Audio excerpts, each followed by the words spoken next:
जय श्री कृष्णा भक्तों, राधे राधे। आपका स्वागत है हमारे चैनल भक्ति कथा संग्रह में। आज हम आपके सामने प्रस्तुत करने जा रहे हैं निर्जला एकादशी व्रत कथा। निर्जला एकादशी साल की सबसे प्रमुख और कठिन एकादशी मानी जाती है। यह ज्येष्ठ महीने की शुक्ल पक्ष की एकादशी को आती है। इस दिन व्रती बिना जल के उपवास करते हैं, इसीलिए इसे निर्जला कहा जाता है। निर्जला एकादशी पूरी तरह से भगवान विष्णु की पूजा के लिए समर्पित है और इसे सबसे पवित्र दिनों में से एक माना जाता है। इस शुभ दिन पर लोग प्रार्थना करते हैं, निर्जला व्रत रखते हैं और भगवान विष्णु का आशीर्वाद मांगते हैं। पंचांग के अनुसार निर्जला एकादशी ज्येष्ठ माह के शुक्ल पक्ष के 11वें दिन या एकादशी तिथि को होती है। 6 जून 2025 को इस बार निर्जला एकादशी मनाई जाएगी और वैष्णव भक्त 7 जून 2025 को निर्जला एकादशी व्रत रखेंगे। हिंदू धर्म ग्रंथों के अनुसार निर्जला एकादशी का बड़ा धार्मिक और आध्यात्मिक महत्व है।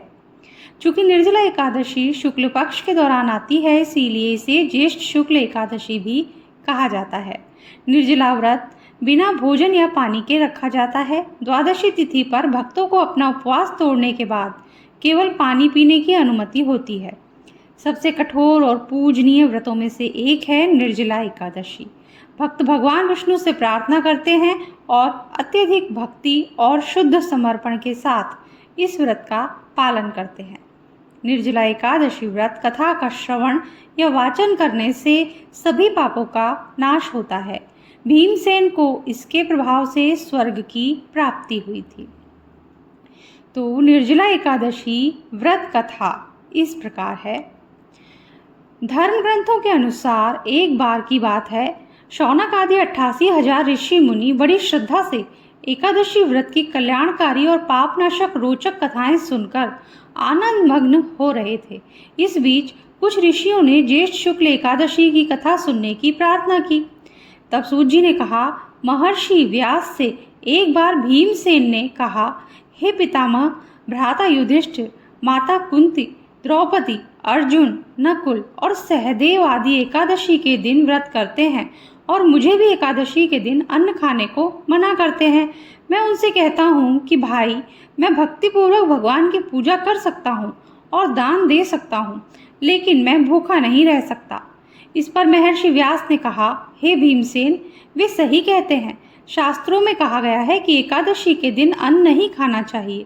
यदि तुम नरक को बुरा और स्वर्ग को अच्छा समझते हो तो प्रत्येक माह की दोनों एकादशियों को अन्न न खाया करो। महर्षि व्यास की बात सुन भीमसेन ने कहा, हे पितामह, मैं आपसे पहले ही कह चुका हूँ कि मैं एक दिन तो क्या, एक समय भी भोजन किए बिना नहीं रह सकता। फिर मेरे लिए पूरे दिन का उपवास करना क्या संभव है? मेरे पेट में अग्नि का वास है जो ज़्यादा अन्न खाने पर ही शांत होती है। यदि मैं प्रयत्न करूं तो वर्ष में एक एकादशी का व्रत अवश्य कर सकता हूं। अतः आप मुझे कोई एक ऐसा व्रत बताइए जिसके करने से मुझे स्वर्ग की प्राप्ति हो सके। भीमसेन की बात सुन व्यास जी ने कहा, हे पुत्र, बड़े बड़े ऋषि और महर्षियों ने बहुत से शास्त्र आदि बनाए हैं। यदि कलयुग में मनुष्य उनका आचरण करे तो अवश्य ही मुक्ति को प्राप्त होगा। उनमें धन बहुत कम खर्च होता है। उनमें से जो पुराणों का सार है वह यह है कि मनुष्य को दोनों पक्षों की एकादशियों का व्रत करना चाहिए। इससे उन्हें स्वर्ग की प्राप्ति होती है। महर्षि व्यास ने कहा, हे वायुपुत्र, वृषभ संक्रांति और मिथुन संक्रांति के बीच में ज्येष्ठ माह की शुक्ल पक्ष की एकादशी आती है। उस दिन निर्जल व्रत करना चाहिए।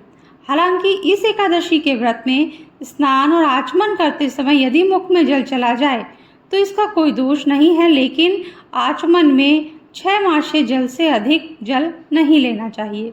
इस आचमन से शरीर की शुद्धि हो जाती है। आचमन में 6 मासे से अधिक जल मद्यपान के समान माना जाता है। इस दिन भोजन नहीं करना चाहिए। भोजन करने से व्रत नष्ट हो जाता है। सूर्योदय से सूर्यास्त तक यदि मनुष्य जलपान ना करे तो उससे 12 एकादशियों के फल की प्राप्ति होती है। द्वादशी के दिन सूर्योदय से पहले ही उठना चाहिए। इसके बाद भूखे ब्राह्मण को भोजन कराना चाहिए।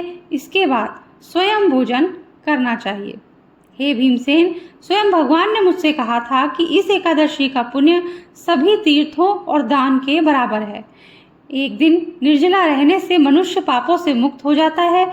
जो मनुष्य निर्जला एकादशी का व्रत करते हैं उन्हें मृत्यु के समय भयानक यमदूत नहीं दिखाई देते, बल्कि भगवान श्री हरि के दूत स्वर्ग से आकर उन्हें पुष्पक विमान पर बैठाकर स्वर्ग को ले जाते हैं। संसार में सबसे उत्तम निर्जला एकादशी का व्रत है, अतः यत्न पूर्वक इस एकादशी का निर्जल व्रत करना चाहिए।